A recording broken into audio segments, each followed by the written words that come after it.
God spoke to me one of the most clear times in my life. It was June of 2011, and Tony and I do hikes every summer. The year before, we'd hiked across snowfields and gotten a little bit scared and thought perhaps we ought to do a little bit of safety training so that we wouldn't leave our children orphaned.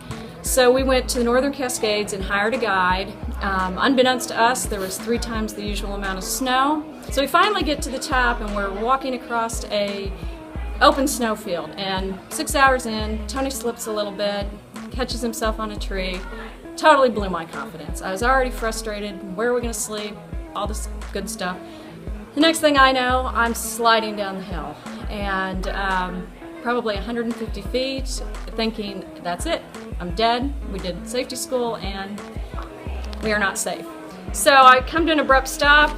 I've got my pack caught on a rock. I'm buried in snow, sitting in a stream.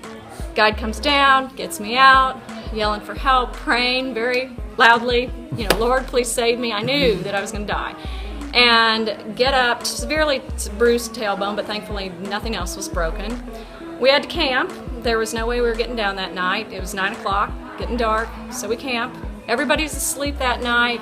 I've got my backside is severely bruised, and I am in full-blown panic because I've seen the steep slope. I've seen what we roped up, and there's no way I was going down. I mean, I knew I was just going to fall to my death, and panicking while everybody else is, snoring away.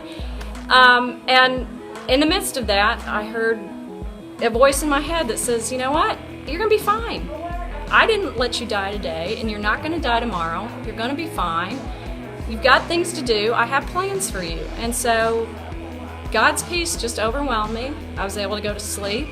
And it wasn't pretty and it wasn't fun the next day, but we did make it down. We bushwhacked down the whole way.